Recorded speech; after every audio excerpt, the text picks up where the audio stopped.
認知症を患っている父に関しての質問なんですが、毎日やっている介護士さんに対して髪を引っ張ったり、あと母の姿が見えなくなると急に泣き出したりするのですが、どうしてこういう風になってしまうのでしょうか。Hi, my name's Megan Carnarius, and I'm here to answer some questions about memory loss and dementia. And the question right now is, why is it my father has really good days and he's more clear, and then he has other days where he's more confused? And as a memory loss illness affects people, it affects them in unique ways, but there's also some generalities that we can make. And what's also happening is the brain is made up of neurons, and these neurons are slowly getting damaged. But some of the neurons are still in good shape, and some of the neurons are being affected by the impact of the disease progressing in their brain. So in early stages, people have more availability of neurons that are functioning well, and then they have these moments where the neuron doesn't function. And it can be as simple in the beginning as someone not finding a word that they're looking for when they're talking to you. And then later, it can be a step in a process, so that they were making a pot of coffee and they got everything ready, but then they forgot to turn it on, or forgot that they made coffee. And then later we see things happening where people are physically impacted, where they go to try to stand up and they can't organize. What does that mean to do that? The brain's not predictably sending the signals they need to then stand up, find their balance, and continue. So Alzheimer's is the most predominant of the memory loss diseases, but there are other types. And usually people talk about an average length of illness of being 8 to 12 years.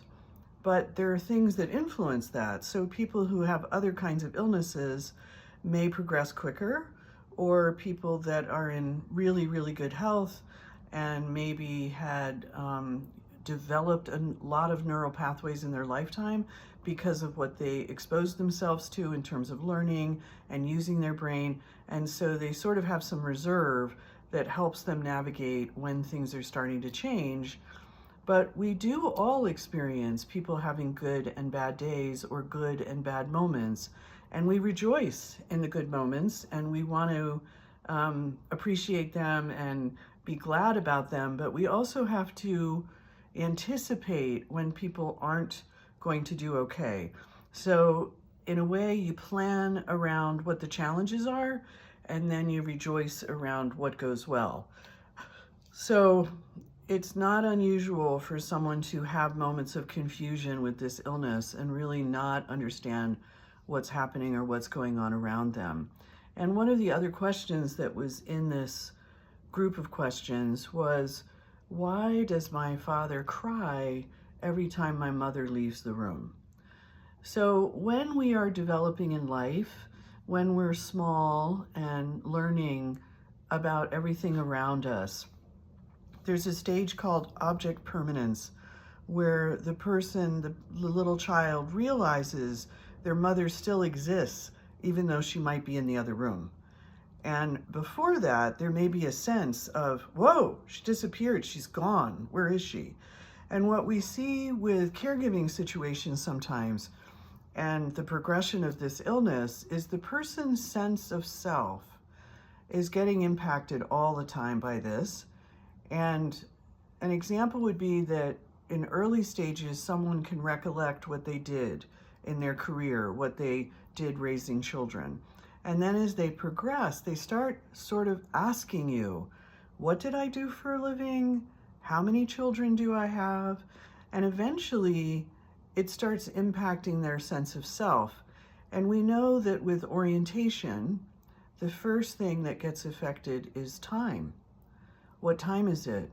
When are we doing that? When did we do that? I don't know what time it is, or what day it is. And then it starts affecting, where am I? Where's home? Is this my home? And they start asking questions like that, even though they may have lived in the space for a long time. And eventually, it starts affecting their ability to recognize self. How am I doing? What am I doing? Who am I in this space? And so what happens for the caregiver is often they've absorbed all of the functions of that identity to help that person manage. And that person is becoming more and more dependent on that person to help them navigate the day. And so I was really grateful when I heard that you have some caregivers also supporting this person, because there's social skills that we have, even if we're confused, where we can absorb people or understand there are other people here and we can interact with them. And you want to make sure that you're sharing your loved one with other people so that they don't get so narrowly focused on you that they can't manage to accept anyone else, that they really start resisting and being upset or firing staff or whatever it is. And as a caregiver, a primary caregiver, you need breaks. You need to be able to refresh yourself, come back to it with some energy. And it's too much when it's kind of an obsessive thing that the person really has to have you in sight because they've lost object permanence. They really are scared that you don't exist, or that they're not going to manage, or they're afraid of their own situation. So we want to help people be able to be socially with other people, and we want to introduce people. And there are definitely ways of doing that we can talk about at another time. But the person really will continue to have good and bad days, good and bad moments as this illness progresses. And it's this idea of like planning around what's challenging and rejoicing in what's going well that seems to help people with this.